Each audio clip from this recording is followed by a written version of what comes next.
Tabibo pun mulai menurunkan semua bantuannya untuk mengobati Mochi yang sudah telanjang.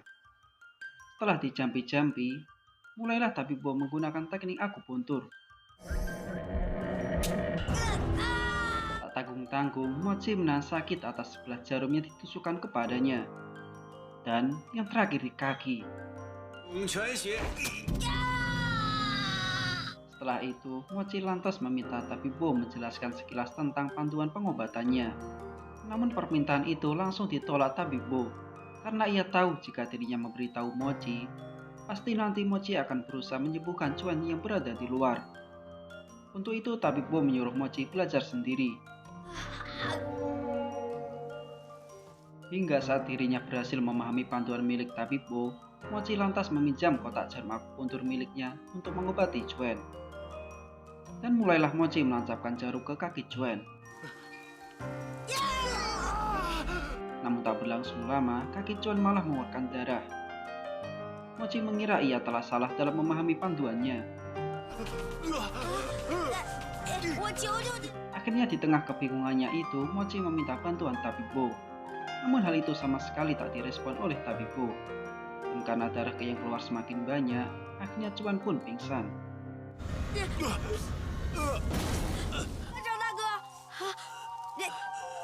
Saat hujan sudah reda, Tabibo yang keluar pun dikagetkan bahwa Mochi ternyata berhasil menyembuhkan Chuan. Melihat hal itu, sesaat Tabibo berkata bahwa memang benar Mochi telah berhasil. Tapi dari pengobatannya itu, ia justru membuat Chuan yang seharusnya berumur 80 tahun malah berkurang menjadi 40 tahun. Ya, diskon dong. Mendengar hal itu, Mochi lantas marah kepada Tabibo kenapa baru bilang sekarang. Kemudian ia meminta maaf kepada Chuan karena telah memotong umurnya 40 tahun. Paginya, Chuan memutuskan untuk pulang dan akan menjemput Mochi 3 bulan yang akan datang. Ya mungkin ini cuma alasan. Aslinya Chuan takut kalau umurnya dipotong lagi sama Mochi. Sementara saat biarawati kejam tengah bermeditasi dengan muridnya, tiba-tiba datang Lighting bersama Ciyu. Rupanya kedatangan Lighting adalah menyampaikan permohonan dari Guru Chang agar biarawati kejam bersedia mengangkat Ciyu menjadi muridnya. Dan karena itu adalah permintaan Guru Chang, biarawati kejam pun menyetujuinya. Namun sesaat Lighting bertanya keberadaan Hifu kepada biarawati kejam, karena dari tadi ia tak melihatnya. Biarawati kejam pun menjawab bahwa Hifu telah pergi dan keluar dari sekte Emei. Kini Mochi pun menjalani pengobatan kedua, dengan ramuan telur ceplok serta roiko panas di punggungnya. Di tengah pengobatan, Tabibo berkata setelah Mochi sembuh nanti ia akan membunuhnya. Mochi lantas berkata, apa Tabibo tidak punya hati sama sekali? Mendengar hal itu, Tabibo akhirnya bercerita kenapa dirinya bisa sejahat ini sekarang. Ia berkata dulu pernah ada seorang pasien yang terkena racun mematikan. Butuh waktu 3 hari hingga ia tidak tidur hanya untuk mengobati laki-laki yang bernama Xinyu Tung itu, dan merupakan ketua dari sekte Huanshan. Dan saat sembuh, ketuanya pun akhirnya menjadi saudara angkat. Namun suatu hari, Xinyu Tung mengkhianati Tabibo dengan membunuh adik kandungnya. Dan sejak saat itu, ia selalu berusaha membalaskan dendamnya, namun selalu kalah. Tapi di tengah pembicaraan itu, diam-diam Tabibo kagum kepada Mochi yang mempunyai potensi dalam bidang pengobatan. Paginya, saat tengah mengambil air, Mochi dikagetkan dengan kemunculan para anggota sekte Huanshan yang terkena penyakit gatal-gatal.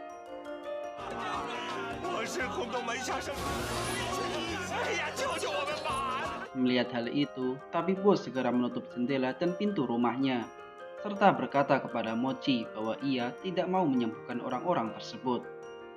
Mendengar hal itu, mereka pun berkata akan terus berada di situ hingga Tabibo bersedia mengobati mereka.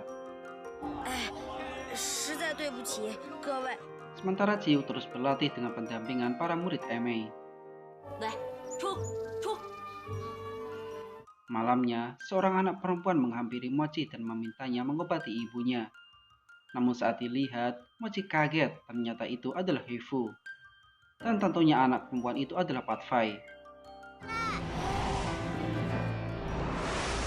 Mochi lantas segera memeriksa Hifu dengan pengetahuan yang ia miliki selama berobat dengan tabib Wo. Dan memberikan obat serta akupuntur. Melihat Mochi telah mengobati ibunya, Patfai mengucapkan terima kasih dengan mencium Mochi. Adah. Sebagai pria gentle, Mochi juga membalas ciuman itu.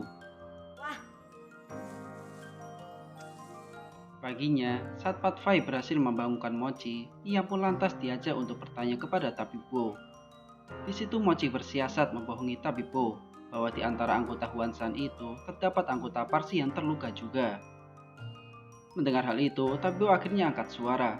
Ia pun lantas memberitahu Mochi tentang obat apa serta teknik pengobatan yang harus ia lakukan. 胡先生，倘若有一名叫归为红花生地云仙。 Setelah itu, Mochi pun berterima kasih kepada tabib Wo dan langsung mengambil obat serta mempraktekannya kepada orang itu. Salah satunya menusuk telinga dengan jarum akupuntur. Seketika pria itu memuntahkan air yang berisi anak ikan lele, dan ajaibnya pria itu langsung sembuh. Seketika yang lain pun mengejar Mochi untuk disembuhkan. Malamnya, Hifu bercerita kepada Mochi awal mula mereka semua bisa ke situ. Ia berkata saat dirinya dan Patfai pergi ke kedai minum yang ternyata juga banyak anggota sekte Huanshan. 哎，季女侠，你也来了。简先生，你也在此对相会，众位是我们也是看到这样的书。 Tiba-tiba muncul pendekar nenek bunga emas yang masuk ke situ. Kemudian ia menyuruh murid kecilnya yang bernama Yanlai untuk menanyai mereka semua. Apakah ada yang dari sekte Wudang dan sekte Kunlun? Dan saat Yanlai bertanya, Hifu justru mendekatinya. Melihat hal itu, nenek bunga emas malah menyerang Hifu dengan tongkatnya.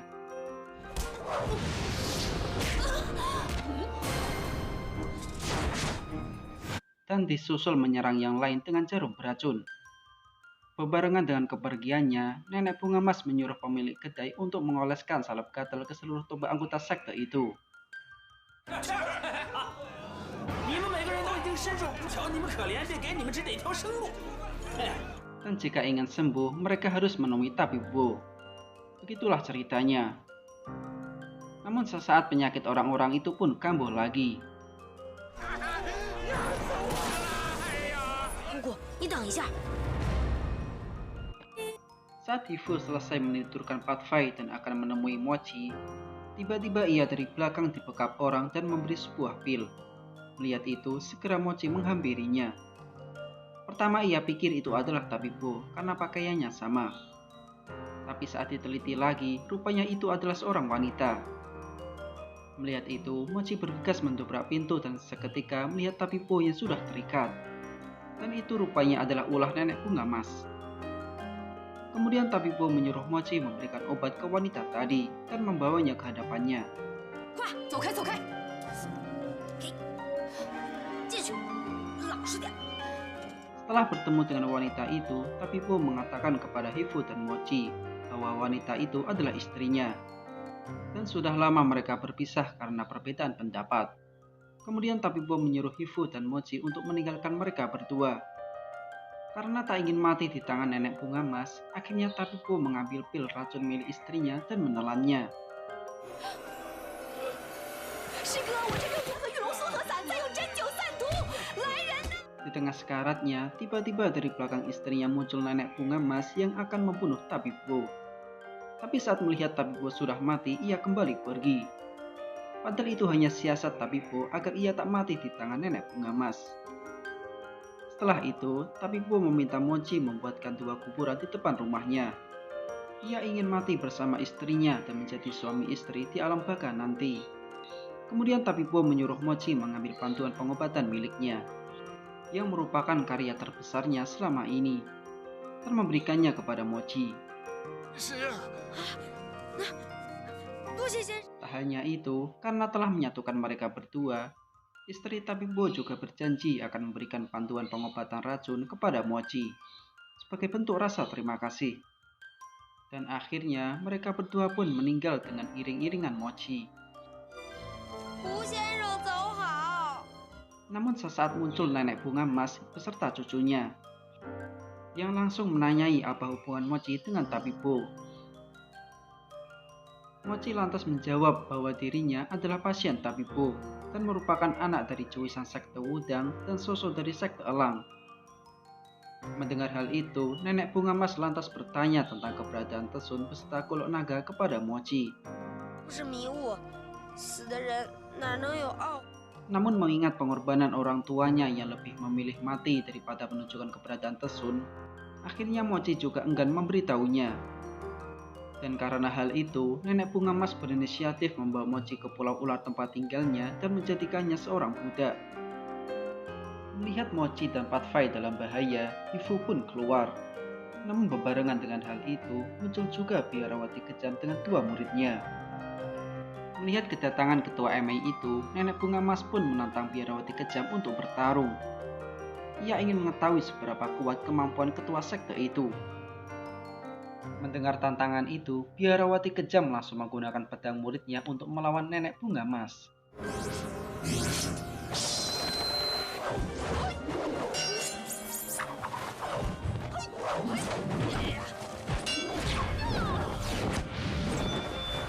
Di tengah pertarungan itu, rupanya biarawati mengalami kesulitan karena pedang muridnya tak terlalu kuat. Hingga seketika tongkat nenek bunga emas pun mampu menghancurkan pedang biarawati itu. Akhirnya biarawati kejam mengeluarkan senjata pamungkasnya, yaitu pedang langit. Dan hanya dengan ayunannya saja, seketika nenek bunga emas pun terluka.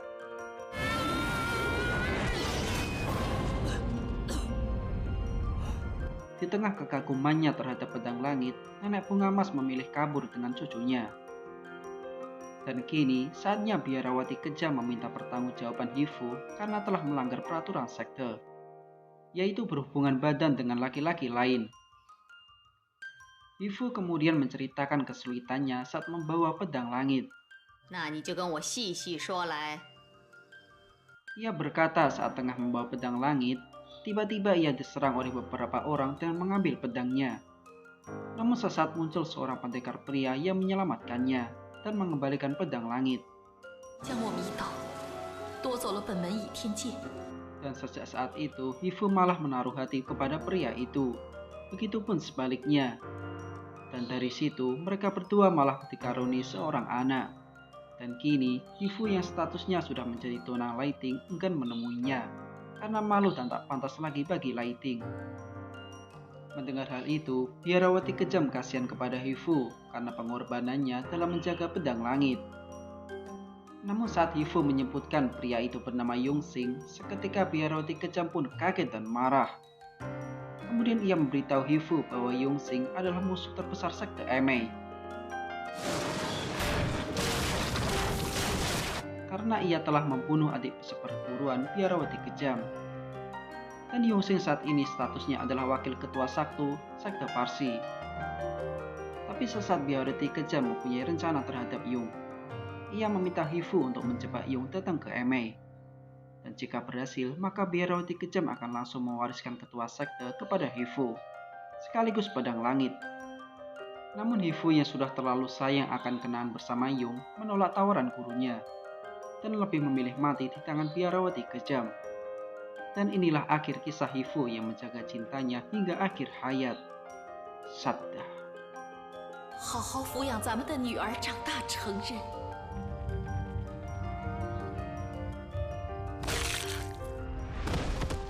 Patfai yang melihat ibunya sekarat pun tak kuasa menahan tangis. Namun sesaat Hifu meminta agar Mochi bisa mengantarkan Patfai menemui ayahnya, yaitu di pegunungan Kunlun. Mochi pun menyetujuinya, dan akhirnya Hifu dimakamkan bersebelahan dengan makam Tabibo dan istrinya. Dan saat perjalanan pulang, mereka berdua dikagetkan dengan jasad tabib dan istri yang tergantung di pohon. Rupanya itu adalah ulah nenek bunga emas yang mencuri jasad mereka berdua. 他们夫妇挂在平时他给别人治病的树上。 Melihat ada sebuah pedoman di bawah jasad istri Tabibo, Mochi pun langsung mengambilnya. Dan benar saja, Itu adalah pedoman racun yang sempat istri Tabibo janjikan kepada Mochi. 毒精，看来这就是胡师。 Keduanya pun melanjutkan perjalanan hingga berhari-hari. 这就是昆仑山。 Dan saat akan sampai di pegunungan Kunlun, mereka tak sengaja melihat sebuah pembakaran. Mendekatlah mereka. Namun saat tahu di dalam wajan hanya ada daun, seketika dari belakang mereka ditangkap oleh anggota sekte Huanshan yang pernah Mochi obati kemarin. Bukan untuk berterima kasih, tapi mereka malah akan menjadikan Patfai dan Mochi sebagai makanan karena kondisi yang mendesak. 以为我们都死了吗？就是，要不这样， Namun saat akan membunuh mereka berdua, tiba-tiba muncul pendekar lain yang menolong Mochi dan Patfai. 你们的所作所为，我们都已经看到了。似你这等， Bahkan mereka juga memberikan makanan daging kepada mereka berdua. Atas bantuan itu, Mochi berterima kasih kepada mereka dan kembali melanjutkan perjalanan bersama Patfai. 告辞了。 Dan akankah Mochi berhasil mempertemukan Patfai dengan ayah kandungnya? Simak terus alur ceritanya. Bye-bye. 我再也不相信你了。